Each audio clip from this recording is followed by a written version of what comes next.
Rho মালা এখান দিয়ে আমি করছি এর পুরোটা আসবে দাও। হ্যালো হ্যালো একদম 360 ভিউ। আর এই হয়ে গেল আমাদের পঞ্চচুল্লি, একদম ক্লিয়ার আজকে সকাল থেকেই দেখা যাচ্ছে। কালকে আমরা এখন কোথায় রয়েছি?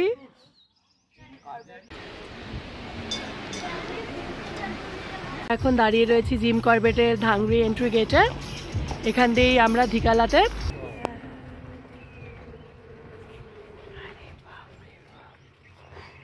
যে রাস্তাটা দেখতে পাচ্ছেন, এই রাস্তাটা দিয়ে আমরা এসেছি। এটা হচ্ছে রানীক্ষেত হয়ে যখন আমরা নেমেছি মোহনে, এই রাস্তাটা দিয়ে এসেছি। এইভাবে ঘুরে এই সোজা চলে যাচ্ছে রামনগর, এই রাস্তাটা সোজা। আর আমরা রয়েছি টিকুর জঙ্গল রিসর্ট মোহনে, এটা KMVN এ। এখানে বুকিং সাইটটা হচ্ছে এই যে www.kmvn.in। এটা দেখেন, আমি একটু জুম করছি। এটা হচ্ছে এদের বুকিং সাইট। আর টিকুর জঙ্গল রিসর্টের মেন গেট। এই আমরা ঢুকছি।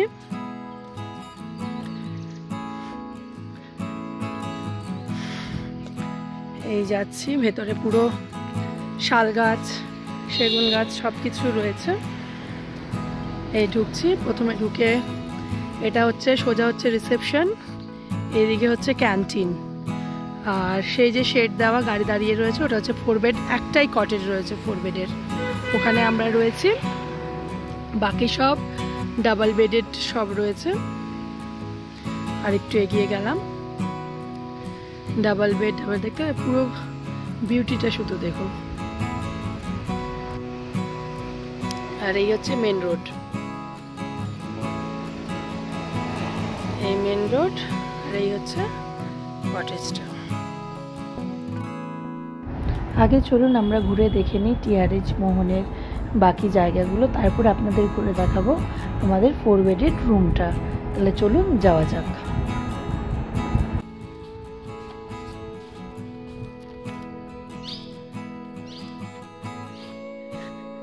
এটা সুপার ডিলাক্স কটেজ।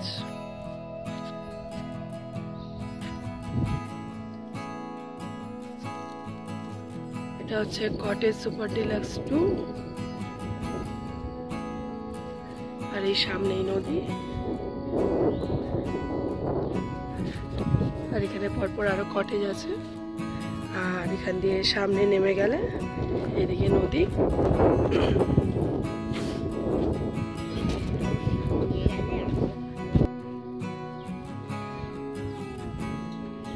এই যে নদী, এখানে একটু বসার জায়গা আছে। টেবিলগুলো বেঞ্চগুলো দেখে বস। আর এখান দিয়ে একবার এই থেকেই পাঁচিলের এখানে বাঘ এসেছিল আগের বছর এই টাইমটাতে। এই যে পিছনে সব কটেজগুলো। এটা আমাদের 4 বেড কটেজ। এটা হচ্ছে মোহনের বাফার জোন, TRH মোহন বলে এটাকে। তাই কটেজ রুমে আমি ঢুকছি। এখানে দুটো ডাবল বেড রুম আছে, সামনেটাই অনেকটা জায়গা। একটা আলমারি আছে, চেয়ার আছে বসার। আর এইদিকে হচ্ছে কম্বল, এটাও একটা আলমারি আছে। আর প্রথমে হচ্ছে এই রুমটা, এই ঢুকছি। ডাবল বেড আছে, সোফা আছে, টেবিল আছে, টিভি নেই। এটা হচ্ছে ড্রেসিং টেবিল। আর এখানে হচ্ছে আপনার ওয়াশরুম আছে। আচ্ছা, এটা গেল। আর সেকেন্ড বেডরুমটায় আমরা যাচ্ছি।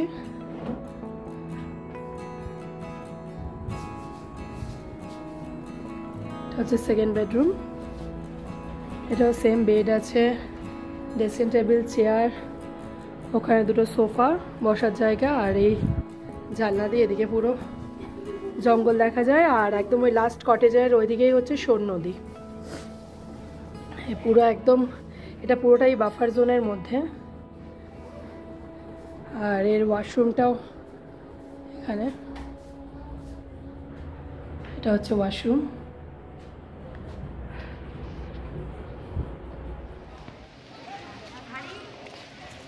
দুপুরবেলা লাঞ্চ করে আমরা একটু বিশ্রাম নিলাম, তারপরে চলে এসেছি আমাদের হোটেল থেকে 10 কিলোমিটার দূরে এই গিরিজা দেবী মন্দির দেখতে।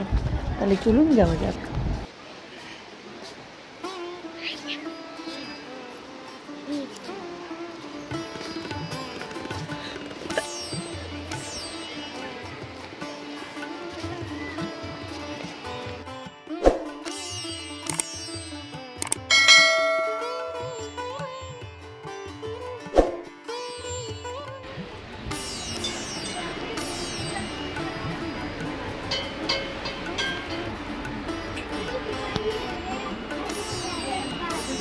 কথিত আছে মা গিরিজা দেবীর মন্দির ছিল কোনো এক পাহাড়ের চূড়োয়।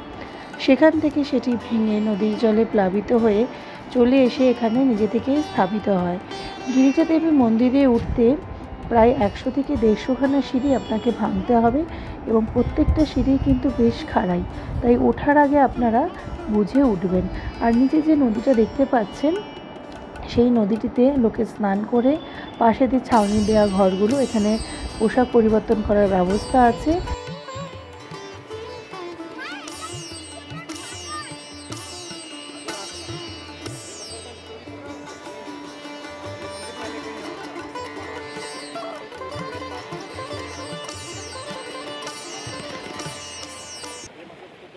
নমস্কার সকলকে, ইচ্ছে জানা ইউটিউব চ্যানেলে জানাই আপনাদের সকলকে স্বাগত।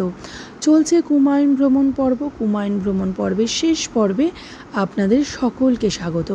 আমরা এখন রয়েছি জিম করবেটে। জিম করবেটে আমরা কটা সাফারি করছি, সাফারি কিভাবে বুক করছি, সমস্ত ইনফরমেশন আজকে থাকবে এই ভিডিওতে।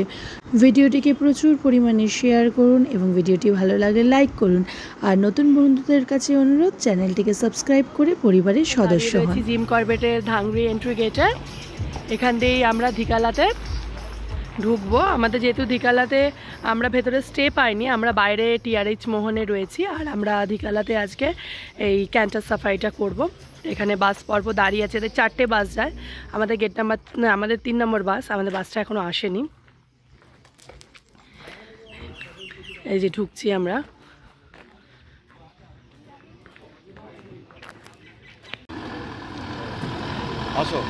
এই ওরা আসবে, আমাদের এই বাস চলে এসছে, আমরা এবার উঠবো। আমাদের ধিকালার ক্যান্টার সাফারি স্টার্ট হলো। এখন বাজে ঘড়ির কাঁটায় 6:30। নেই নেই নেই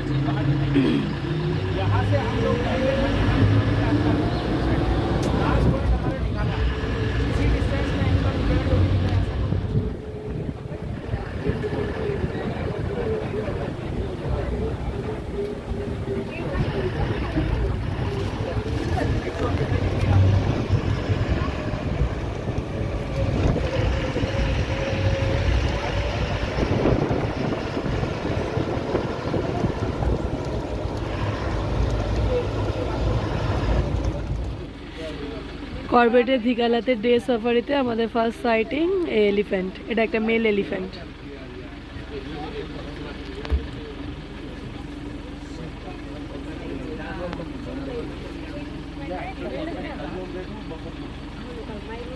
फीमेल के दांत नहीं होते? नहीं फीमेल के नहीं होते, कस नहीं होता है फीमेल।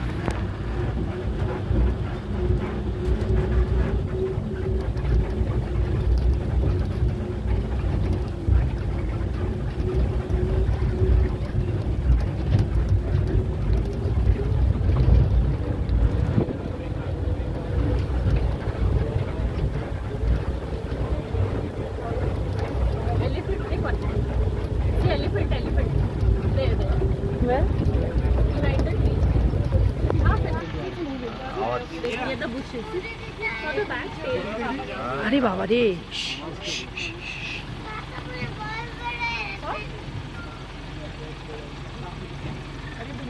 নৈনিতাল থেকে জিম করবেটের দূরত্ব 80 কিলোমিটার। সময় লাগে ঘন্টা 2 মতন। আপনি হলদওয়ানি কি কাঠগোদামে ট্রেন থেকে নেমে সেখান থেকে গাড়ি করে আপনি চলে আসতে পারেন রামনগরে। এবার আপনি কোথায় থাকবেন? রামনগরে আপনি বাজেট ফ্রেন্ডলি অনেক হোটেল পেয়ে যাবেন। এছাড়া আপনি যদি জঙ্গলের ভাইব পেতে চান তাহলে আপনি আমাদের মতন টিআরএইচ মোহনে থাকতে পারেন। দীঘালা জোনে রয়েছে 4টি থাকার জায়গা এবং এখানে আপনাকে থাকতে গেলে জিম করবেটের ওয়েবসাইট থেকে 45 ডেজ বিফোর আপনাকে বুকিং করতে হবে, কিন্তু সেই বুকিং পাওয়াটা কিন্তু বেশ চাপের ব্যাপার। ওয়েবসাইটে গিয়ে আপনি আপনার সাফারিও বুক করতে পারেন, কিন্তু একটা কথা মাথায় রাখবেন, দীঘালাতে যদি আপনি নাইট স্টে না পান তাহলে কিন্তু দীঘালার ভেতরে আপনি কোনো জিপসি সাফারি পাবেন না। আমরা যেমন দীঘালার ভেতরে স্টে পাইনি, ওই জন্য আমরা কোনো দীঘালাতে জিপসি সাফারি করতে পারিনি। আমরা চুজ করেছিলাম দীঘালাতে ক্যান্টার সাফারি। আপনারা এই গভর্নমেন্টের ওয়েবসাইটে গিয়ে করবেটের আপনারা সেখান থেকে ক্যান্টার সাফারি বুক করতে পারেন।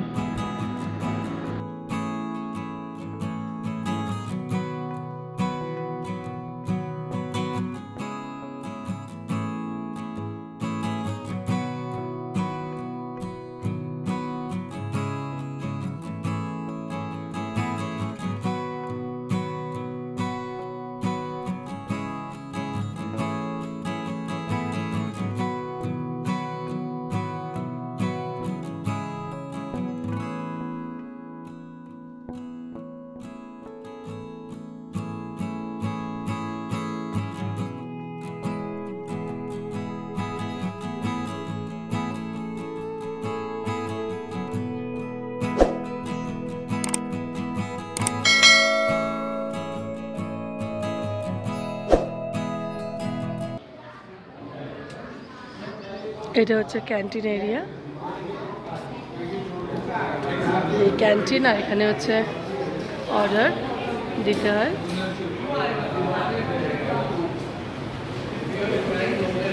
Here is the list। আর এই হচ্ছে রেডি হচ্ছে, এখানে বসে যাচ্ছে। আমাদের ভেতরে এগ ম্যাগি অর্ডার দেওয়া হয়েছে। বস ব্রেকফাস্ট করে চলে আসলাম ওয়াচ টাওয়ারে। এখানে থাকার মজার এইটাই যে আপনি 24 ঘন্টা বন্য জীবজন্তু দেখতে পাবেন এখান থেকে। দীঘালাতে আমরা ক্যান্টার সাফারি শুরু করেছিলাম সকাল 6টা থেকে। এবার আমাদের সাফারির শেষ মুহূর্ত, আমরা এই ক্যান্টিনে সবাই ব্রেকফাস্ট করে নিলাম। এবার আমরা বেরিয়ে পড়ব। 11:30টার মধ্যে আমাদের পৌঁছাতে হবে ধাংড়ি গেটে। যাই হোক, এবার এই জায়গাটাকে আমরা বিদায় জানালাম। দীঘালা কিন্তু জিম করবেটের মেন জোন। তো দীঘালাতে আমরা যেহেতু নাইট স্টে পাইনি, তাই আমাদের বাধ্য হয়ে ক্যান্টার সাফারি বুক করতে হয়েছিল, কিন্তু অনেক আশা নিয়ে আমরা ক্যান্টার সাফারি করতে এসেছিলাম।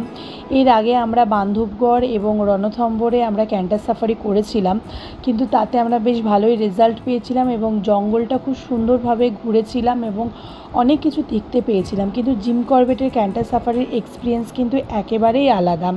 প্রথমত সাফারিটা কিন্তু সেই রকমভাবে আমরা এনজয় করতে পারিনি, মানে যতটা আমরা অন্য জায়গায় এনজয় করেছিলাম এখানে সেইভাবে এনজয় করতে পারিনি, এবং ফলস্বরূপ আমরা দীঘালার মেন জোনেও আমরা কোনো রকম টাইগারের সাইটিং পাইনি। Good afternoon. আমরা সকালবেলা দীঘালাতে ক্যান্টার সাফারি করেছি, কিন্তু পেলাম না কিছু দেখতে। তো যাই হোক, আমরা দেখা যাক বিকেলে। এখন আমরা ঢেলা জোনে যাচ্ছি। তো আমরা এখন জিপসিতে উঠে পড়েছি। এখন বাজে 3টে, আমাদের 2:30 টাইম ছিল। ওই একটুখানি আসতে দেরি হয়ে গেছে, প্রচণ্ড গরম এখানে। তো আমরা এই যাচ্ছি এবার সবাই মিলে সোজা ঢেলা জোনে, দেখা যাক কী হয়। তো ক্যান্টারে আমরা যখন রণথম্বর কিংবা বান্ধবগড় ঘুরেছিলাম আমরা বাঘের সাইটিং পেয়েছিলাম। তো এবার দীঘালাতে হলো না, দেখা যাক এখানে ঢেলাতে যদি পেয়ে যাই। ল্যাকের উপর ফিঙ্গার ক্রস করলাম। তো চলো যাওয়া যাক। আমরা পৌঁছে গেছি রামনগর থেকে প্রায় 11 কিলোমিটার। এই হচ্ছে ঢেলার এন্ট্রি গেট, আমরা এই পৌঁছে গেছি।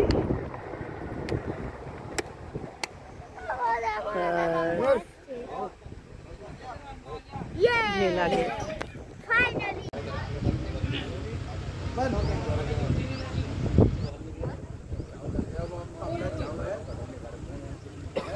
গাইড দাদা উঠলেন। এখানে গাইড চার্জ নিল 900 আর জিপসি চার্জ 300, আর আমাদের পারমিট চার্জটা আমি বলে দেবো।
দিয়ে দেখতে পাচ্ছি। আমার বাড়ি আমি ট্রেটা দিয়ে দেখি। चलो চলি।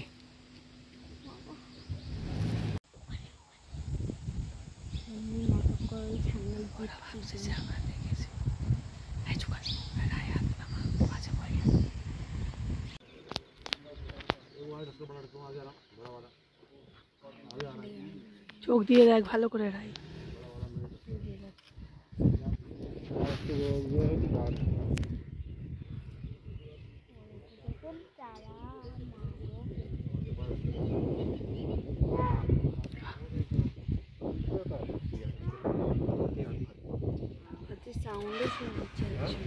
हमें भी देखना है, थोड़ा आगे ले लो ना। रुकिए रुकिए। अरे बाप रे, आस्ते आस्ते आस्ते। थोड़ा शांत रहिए, आवाज आने से आगे पानी में आ रही है।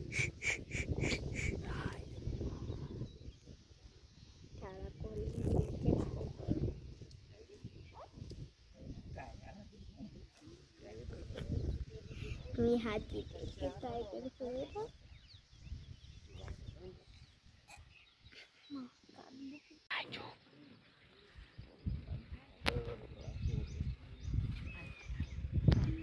अरे बाप रे बाप।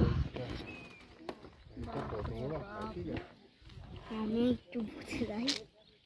সেটা কি সব ছেড়ে এক দুই তিন চার পাঁচ ছয় সাত আট নয় দশ, 10টা। এইটা একটা ছোট্ট বাচ্চা আছে সঙ্গে দিদাকে।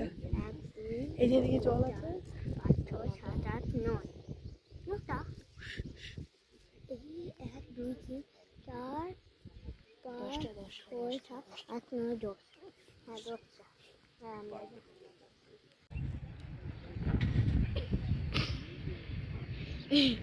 এই দেখ বড়টা, দেখ কি করছে, দেখ বড়টা। আসো আসো হাতিগুলো আসো। আরে বড় এলিফ্যান্টটা দেখো, এই বড় এলিফ্যান্টটা দেখ কিভাবে গড়াগড়ি খাচ্ছে। বড় এলিফ্যান্টটা আমার মতন গড়াগড়ি খাচ্ছে, জল খাচ্ছে।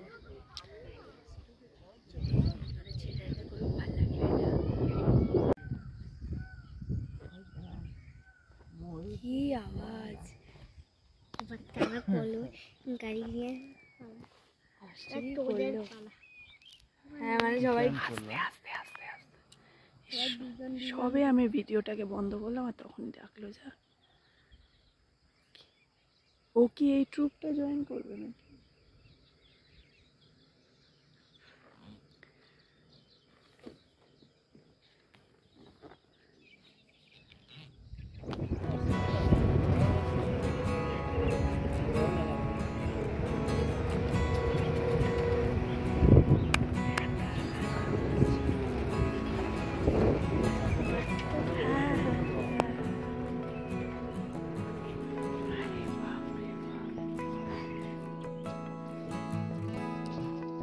तीन हाथी है।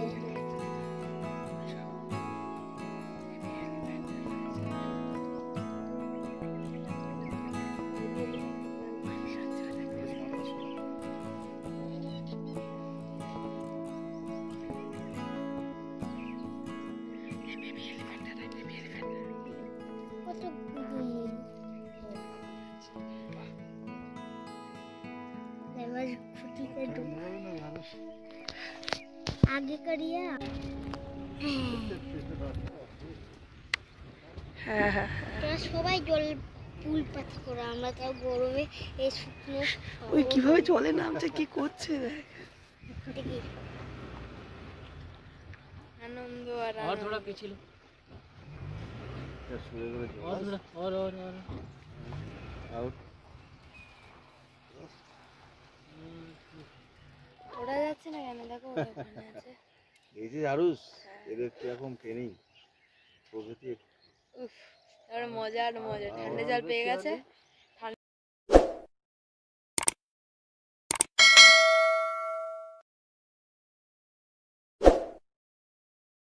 জিম করবেটে আমাদের সাফারি শেষ হলো। সূর্য মামা এখন অস্ত যাচ্ছে আর আমাদেরও বিদায় জানানোর পালা জিম করবেটের এই ঢেলা জোনকে। মর্নিংয়ে আমরা গেছিলাম ধিকালাতে, ইভিনিংয়ে আমরা আসলাম ঢেলা জোনে। কিন্তু সেই বহু প্রতীক্ষিত জিম করবেটের বাঘ আমাদের দেখা দিলেন না। অনেক চেষ্টা করলাম, মর্নিংয়ের সাফারিটা আমরা সেভাবে উপলব্ধি করতে পারিনি। ক্যান্টারের সাফারিটা সেরকম ছিল না, বিশেষ করে আমি তো সেরকম ফিল কিছু নিতেই পারিনি। যাই হোক, ইভিনিংয়ের সাফারিটা তবুও আমরা অনেকটাই ভালো করেছি, কিন্তু সেই যে বলে কপাল চওড়া না হলে কিছুই হয় না। আমাদের ড্রাইভার দাদা কিন্তু ভীষণ ভালো ছিলেন, উনি অনেক চেষ্টা করেছিলেন দেখানোর জন্য। তো যাই হোক, দেখতে পেলাম না, কিন্তু যেটুকু আমরা দেখেছি এবং আপনাদের সামনে তুলে ধরেছি সেটাই বা কম কিসের। এইভাবে একসাথে এত হাতি একসঙ্গে আমি একবার দেখেছিলাম কাজিরাঙাতে, আর সেকেন্ড টাইম দেখলাম আমি জিম করবেটে। তাছাড়া জঙ্গলের বিভিন্ন জীবজন্তু, অনেক রকমের পাখি, সব কিছুই উপলব্ধি করতে পেরেছি। কিছুটা তুলে ধরেছি ভিডিওতে, কিছুটা দেখেছি চোখে। অনেক কিছু স্মৃতি নিয়ে আমরা এবার ফেরত যাচ্ছি আমাদের টিআরএইচ মোহনে, তারপরে আমাদের বিদায় পালা। টিআরএইচ মোহনকে বিদায় জানিয়ে আমরা রওনা দিলাম কাঠগোদামের উদ্দেশ্যে। আজকের ভিডিওটা এই পর্যন্ত, দেখা হবে আবার পরবর্তী ভিডিওতে। ভিডিওটি আপনাদের কেমন লাগলো আপনাদের মতামত কমেন্ট বক্সে জানাতে পারেন। ভিডিওটি লাইক করুন, প্রচুর পরিমাণে শেয়ার করুন, আপনাদের মতামত জানান। সবাই চ্যানেলটিকে ভালোবাসা দিন। দেখা হবে আবার পরবর্তী ভিডিওতে। সবাই ভালো থাকবেন, সুস্থ থাকবেন। ধন্যবাদ।